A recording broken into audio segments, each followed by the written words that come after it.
Това е именно от онези хеликоптери, които трябва да бъдат модернизирани и ремонтирани по сделката с Elbit Systems. Забелязвате, че този хеликоптер, на него е окачен българският национален флаг. По-батальонно! Вертолетът е от авиобаза Крумово и се пилотира от майор Марко Тодоров, началник на служба летателно-тактическа подготовка.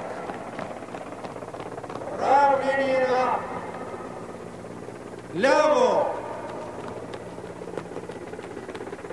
Знаменият Този хеликоптер е участвал в международни учения на НАТО по програмата Партньорство за мир. Ми-17 е предназначен за превоз на хора и транспортиране на големи габаритни товари.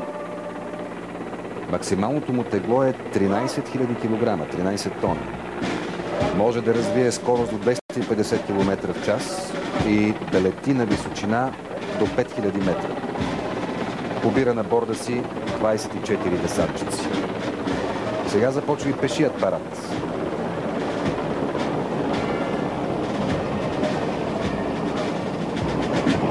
Представителните роти започват да преминават в тържествен марш, като са предвождани от знамената светини.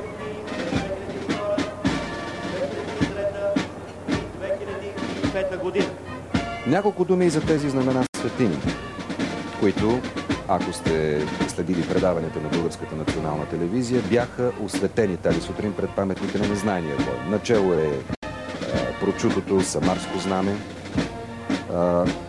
Освен това, 3 багрени, като шит от Стиляна Параскевова, дъщеря на българския търговец Иван Параскевов. Предвождани от знамената светини. Стиляна Параскевова изработила знамето за дружините на опълчението.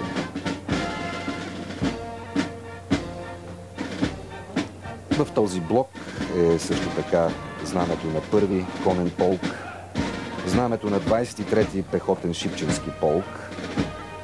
Това знаме се е развявало в победните боеве при Одринската крепост, а по време на Втората световна война е изминало дълъг път на бойните действия на Шипченския полк чак до австрийските Алпи. Тук са знамето на 15-ти пехотен полк, знамето на 13-ти пехотен рилски полк, знамето на 25-ти драгомански полк. Сега преминават представителния блок на участниците в операции по поддържане на мира. 72 офицери, сержанти и професионални войници. От 61-а Сетерамска механизирана бригада. До сега близо 4800 наши миротворци са защитавали престижа на българския войник в чужбина. Придобивали са ценен опит, усъвършенствали са бойното си майсторство.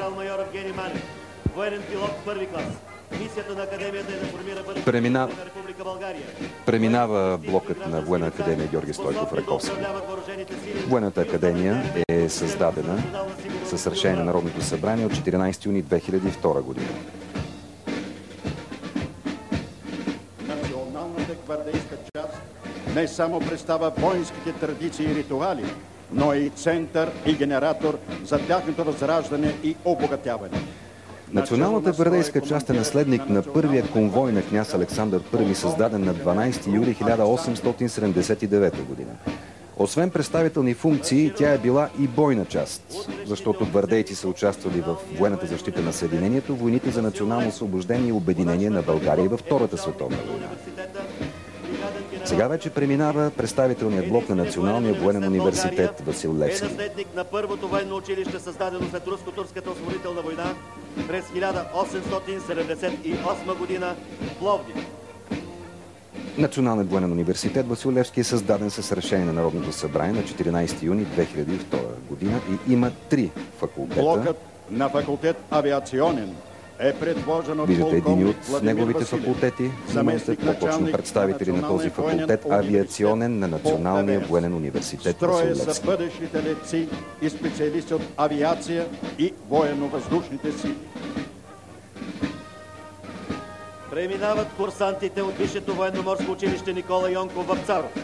Огнище на морските ни традиции, първото техническо учебно заведение в България с 125 годишна история.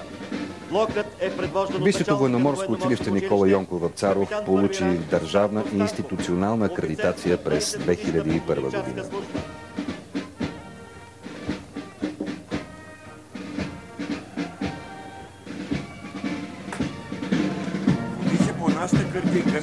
Двойното се знамеше от втора Тундженска лека пехотна бригада, които представят сухопътните войски. Ето е втора лека пехотна бригада, която е приемник на бившата 8-ма Тундженска пехотна дивизия. Тя е участвала във войните за национално освобождение и обединение на България, както и в завършващия етап на Втората световна война. Достигнала е до подножието на австрийските Алпи по време на Втората световна война.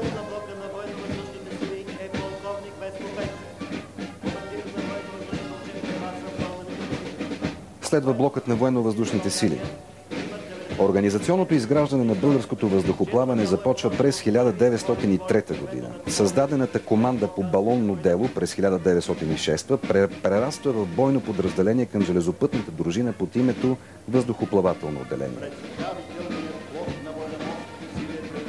Началника на Центъра за военна подготовка в Висшето военноморско училище, капитан първи ранг Румен Чешмеджиев.